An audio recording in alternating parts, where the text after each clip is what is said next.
सभी साथियों को मेरा सेवा जोहार, जिंदाबाद, जय भीम।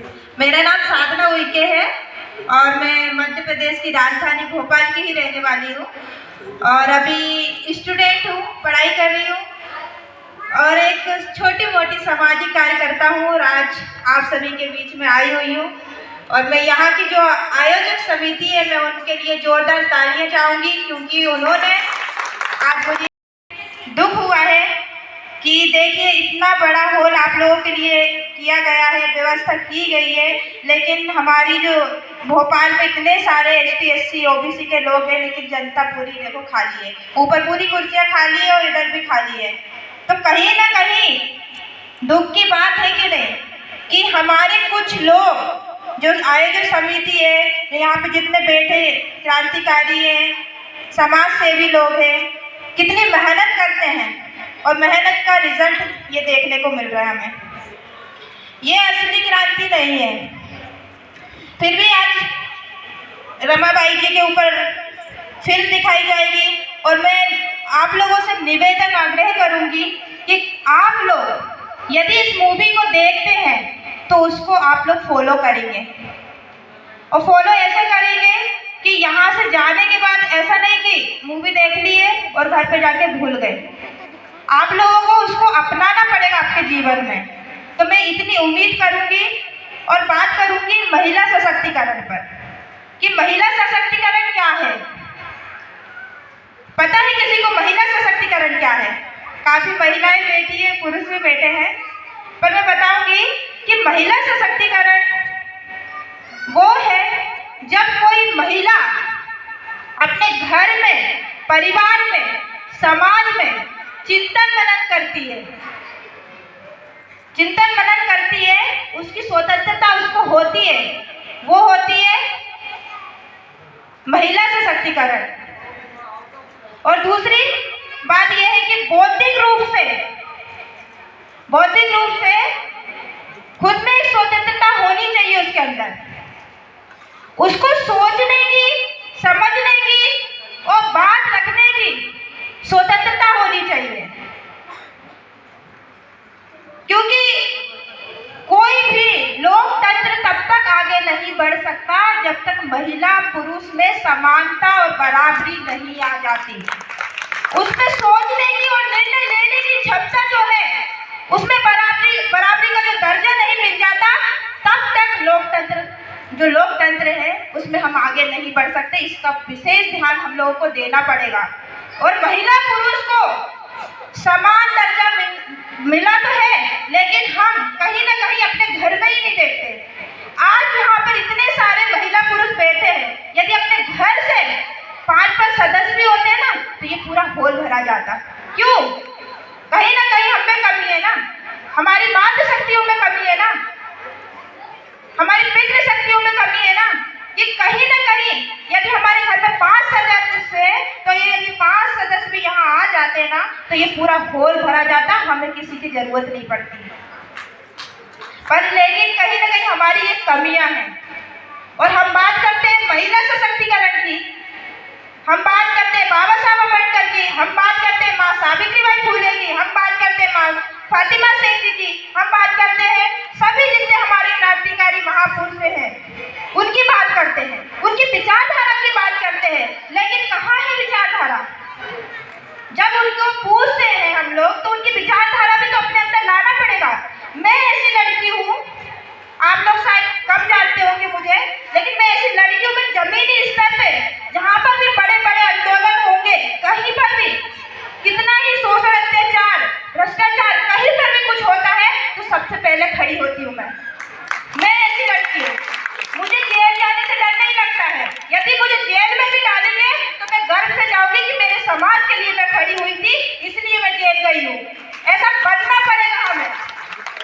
हम कितने ही कुछ कर ले, कितनी बड़ी बड़ी रैली निकाल ले, जुलूस निकाल ले, लेकिन हमारे समाज में आप लोग को पता ही होगा कि प्राचीन काल से ही कितना शोषण हो रहा है।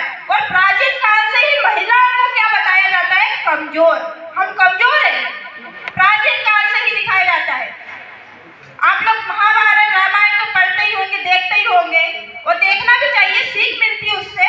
क्योंकि क्योंकि जब तक हम उसको देखेंगे नहीं तो तर्क कैसे करेंगे। इसलिए हमें हर चीज की जानकारी होनी चाहिए, क्योंकि समाज में प्राचीन काल से ही हमारी जो महिलाओं को बताया गया है ना, वो कहीं ना कहीं एक जो नाली का कीड़ा होता है ना, उस तरीके से दर्शाया गया है उस चीज में। जो कि मुझे पीड़ा होती है कि हमारी मातृशक्ति जो कि जग जननी है, जिससे पूरा संसार चलता है, उस नारी शक्ति को इतना बेकार बताया गया है, उसको मारने का, उसके ऊपर शोषण होने का, उसको छुआछूत का। और समाज के नजरिए से देखेंगे तो वो महिला देखो तो कैसे कपड़े पहन के आई है, देखो तो कैसे काम नहीं कर रही है, वो देखो सास ससुर के सामने घूंघट नहीं कर रही है। ये समाज का नजरिया हमारे, और समाज का नजरिया ऐसा नजरिया है कि वो जो महिला आगे बढ़ना भी चाहेगी ना, उसको पीछे गिरा देंगे, और वो एक दिन ऐसे आ जाता है कि वो घर में बैठ जाती है। ये है हमारे समाज का नजरिया। जब तक हमारे समाज के नजरिए को हम नहीं बदलेंगे तब तक कुछ नहीं होगा। और कैसे बदलाव आएगा? जब तक हम खुद नहीं सुधरेंगे, हम अपना नजरिया नहीं बदलेंगे, अपना नजरिया बदलना ही पड़ेगा हमें, तब जाके हम समाज का नजरिया निवेदन करेंगे। वल्ले जी आप भी आए, स्थान ग्रहण करें। मैं तो कहीं ना कहीं हमारा जो समाज का नजरिया है बहुत ही खराब है, क्योंकि आज ही अभी मैंने पढ़ा था कि राजस्थान में एक 8 साल की बच्ची के साथ रेप हो गया। कितनी बड़ी बात है। अभी कुछ दिन पढ़ा था मैंने, जबलपुर में एक 3 साल की लड़की, जो नवरात्रि चल रही थी, 3 साल की लड़की के साथ रेप हो गया। अब बोलो उसने कैसे कपड़े पहने होंगे, उसको पता था कि मैं कैसे कपड़े पहने होंगे। इस कपड़े से मतलब कपड़े को तो इतना बना दिया है कि मतलब ऐसे कपड़े नहीं पहनना, ऐसे नहीं करना, लेकिन 3 साल की लड़की में क्या था? वो तो अपनी मन मर्जी से कुछ भी पहन सकती है, उसको थोड़ा ना पता है क्या नहीं है। लेकिन ये चीजें हमारे समाज में और सिर्फ ये ST SC OBC की बच्चियों के साथ ही होता है, और इसके जिम्मेदार कौन है? कहीं ना कहीं हम पिछड़े हैं। ये बात है कि हम जो संवैधानिक हमें अधिकार मिले हुए हैं, हमारे लिए जो महिलाओं के लिए कानून बने हुए हैं, उसकी जानकारी हम लोगों तक नहीं आती है। हम लोग उस आती तो है लेकिन हम उसको जानना भी नहीं चाहते। ये भी बन रहा है हमारे समाज में। बहुत दुख की बात है कि महिला सशक्तिकरण की बात कर रहे हैं, हम अपने महापुरुषों की इतनी बातें कर रहे हैं, लेकिन अपने जीवन में उनकी जो उनने संघर्ष किया था वो नहीं अपना रहे हैं। क्यों नहीं अपना रहे हैं हम लोग? कारण बनता है ना। तो मैं बस इतना ही निवेदन करूंगी कि हमें जमीनी स्तर पर उतरना पड़ेगा। आप लोगों के अपने परिवार से आप लोगों सबको बुलाना पड़ेगा, प्रचार प्रसार करना पड़ेगा। आज इतनी अच्छी मूवी दिखाई जा रही थी, लेकिन हमारी जनता देखो कितनी है। यदि इतने, चलो मैं तो आप लोग के लिए भी तालियां चाहूंगी, क्योंकि आप लोग यहाँ पर आए हैं, तो आप लोगों के लिए बजा दीजिए। आप तो जो दूसरे लोग आए, कभी कभी उनको पता तो चले कि हमारे लिए भी तालियां बजी। तो ये चीजें हैं हमारे समाज में, क्योंकि हमें समाज का नजरिया तो बदलना ही है। और हमारे साथ जो शोषण अत्याचार जितनी घटनाएं घट रही है आज समाज में, ये बहुत ही मतलब दुख की बात है कि स्वतंत्र भारत में भी आज हम महिलाओं सुरक्षित नहीं है। हमें क्या करते हैं, थोड़ी सी राजनीतिक बात तो करूंगी, क्योंकि मामा जी ने अभी लाडली बहना योजना निकाल दी है, सबको पता होगा लाडली बहना योजना है ना। मेरे प्यारे भैया, मेरी प्यारी बहना, यही चल रहा है आजकल। तो देखिए कैसे लालच दे रहे हैं हम लोगों को। ये हमें ऐसा लगता है जैसे हम भूखे प्यासे मर रहे हैं। हमारे माँ बाप तो हमें खिला ही नहीं रहे हैं, हम भूखे प्यासे मर रहे हैं, तो ये हमें 1000 रुपये में पूरा जीवन हमें पढ़ा देंगे, हमें पूरा जीवन निकाल देंगे। ये हमें भीख दे रहे हैं, मतलब जनता का पैसा ही दे रहे हैं। वो उस समय भी कौन सी योजना निकाली थी, वो उज्जवल गैस की योजना निकाली थी, उसमें तो बोला था फ्री देंगे, सबको फ्री देंगे। कैसे फ्री मिली भाई? देख लो डबल हो गई, 1100 रुपये 1200 रुपये की आज गैस टंकी भरा रही है। हो रहा है कि नहीं? ये समझना है कि महिलाओं के लिए मैं स्पेशल बोल रही हूँ, बहुत जरूरी हमें ये समझना पड़ेगा। वो थोड़ा ना हमको खाने को दे रहे हैं भाई, हम अपना परिवार, हमारे माँ बाप हमें पाल पोस के बड़ा कर रहे हैं, ये नहीं कर रहे हैं, इसको हमें समझने की जरूरत है। लाडली बहना योजना से हमें काम नहीं चलेगा। मैंने तो मामा से सिवनी में भी बोला था, इस सोशल मीडिया के माध्यम से जो मेरा वीडियो मामा तक वीडियो ही पहुंच जाएगी ना, तो मैं तो बोलूंगी कि मामा जी हमें लाडली बहना योजना नहीं चाहिए, हमें बेटी बचाओ बेटी पढ़ाई की योजना नहीं चाहिए। यदि आपको हमें कुछ अनुमति देना ही है तो हर एक नारी शक्ति को बंदूक का लाइसेंस दे दीजिए। जितनी बंदूक का लाइसेंस मिल जाएगा तो हम खुद अपनी सुरक्षा कर सकते हैं। और आज भी हम इतने सशक्त और मजबूत हैं कि हम अपनी सुरक्षा कर सकते हैं। लेकिन इसमें गलती है तो सिर्फ ये सत्ताधारी लोगों की है, जो पूंजीपति लोगों की है, जो पावर का इस्तेमाल करके जो अपराधी लोग हैं उनको ऊपर से माला पहनाते हैं, जेलों से निकाल के माला पहनाते हैं। तो कितनी शर्म की बात है। लेकिन उसके लिए हम नारी शक्तियों को आगे आना पड़ेगा। जब तक आप लोग आगे नहीं आएंगे तब तक हम कुछ नहीं कर सकते, क्योंकि एक नारी शक्ति है जो अपने घर को चलाती है तो वो पूरे समाज को चला सकती है। आपने तो सुना ही होगा रानी दुर्गावती के बारे में, जो गोंडवाना साम्राज्य की रानी हुआ करती थी, रानी दुर्गावती। उसने अपने घर को तो चलाया ही चलाया, पूरे साम्राज्य को चलाने की हिम्मत रखी है। तो ऐसी नारी शक्ति हमें बननी है। बनोगे कि नहीं? बनना ही पड़ेगा, नहीं तो वो प्राचीन काल से जिस तरीके से महिलाओं के ऊपर शोषण हो रहा था आज भी हो रहा है और जिंदगी भर होता रहेगा। यदि आप लोग आगे नहीं आएंगे तो आप लोगों को आगे आना पड़ेगा और इन लोगों को मुंह तोड़ जवाब देना पड़ेगा। तब जाकर हम लोग एक नारी शक्ति कहलाएंगे। नारी सशक्तिकरण का जो कार्यक्रम रखते हैं तब जाके वो शक्ति प्रदर्शन होगी।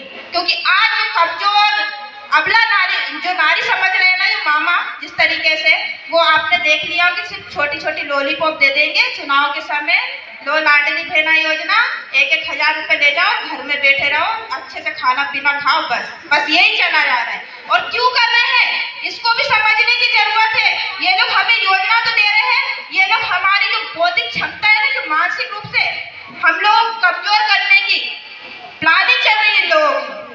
तो हमें कमजोर नहीं होना है, हमें बाहर भी निकलना है और इस समाज की जानकारी भी लेना है, इस दुनियादारी को भी समझना है और शिक्षित होकर मजबूत होकर और बौद्धिक क्षमता अपनी बढ़ानी होगी। तब जाकर हम लोग इस देश में खुद एक प्रधानमंत्री भी बन सकते हैं, खुद एक मुख्यमंत्री भी बन सकते हैं। हमें किसी चुनाव की जरूरत नहीं है, हमें खुद में हर एक नारी में खुद सोचना चाहिए कि मैं एक प्रधानमंत्री हूँ। आज आजादी का अमृत महोत्सव बनाते ही लोग 75 साल हो गए हैं, लेकिन एक भी प्रधानमंत्री तब से बताइए नारी में कौन है, महिलाओं में कौन है? तो कहीं ना कहीं हमें इससे भी पता चल रहा है कि ये पुरुष प्रधान देश है, इसको समझना पड़ेगा। महिलाएं क्यों आगे नहीं है? इसलिए हर एक नारी को, हर एक महिला को, हर एक लड़की को खुद में प्रधानमंत्री और मुख्यमंत्री बनने की जरूरत है। जब तक हम नहीं बनेंगे तब तक कुछ नहीं होने वाला, हम कितने ही कुछ हो जाए। लेकिन खुद में यदि जिस दिन सोचने लगो ना कि नहीं भाई मैं प्रधानमंत्री हूँ, मैं मुख्यमंत्री हूँ, तो देखना उस दिन देखना सब डरेंगे। आपकी हिम्मत नहीं कि आपको कोई छू के भी चले जाए। जिस प्रकार से आज समाज में हो रही है, इतनी गंदगी आ रही है, वो यही कारण है कि हम अपने आप को कमजोर बताते हैं कि हम लड़की हैं तो हम कमजोर हैं।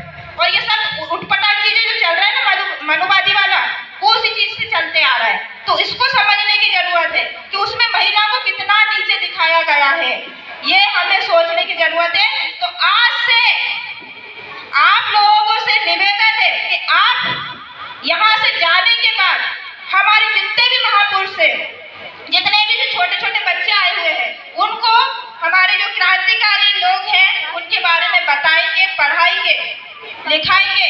क्योंकि ये जो अभी की जो नई शिक्षा नीति चल रही है उसमें कहीं ना कहीं हमारे माइंड को डाइवर्ट किया जा रहा है। वो कहीं ना कहीं शिक्षा में भी धर्म को लेकर प्रचार किया जा रहा है।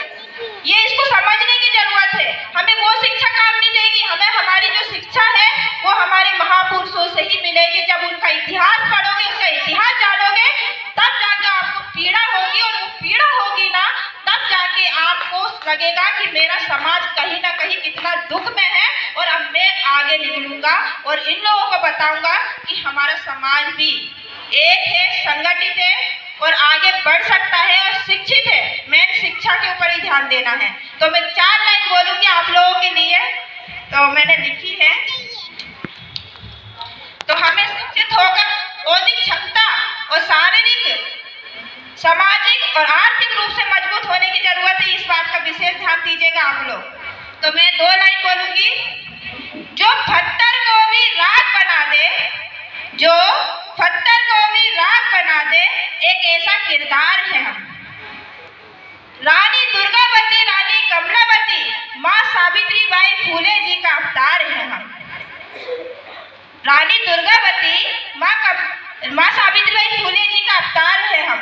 क्या डरना, ध्यान से सुनना सभी लोग, क्या डरना इस आती जाती सरकारों से? अगर हम संगठित हो जाए तो खुद एक सरकार है हम, तो खुद एक सरकार है हम। तो नारी शक्ति के ऊपर एक जोरदार नारा, मतलब हमारे जो ट्राइबल कम्युनिटी में बोलते हैं, सेवा सेवा बोलिएगा आप लोग। नारी शक्ति ना सेवा, सेवा। नारी शक्ति ना सेवा, सेवा। बहुत बहुत धन्यवाद। बहुत बहुत धन्यवाद साधना।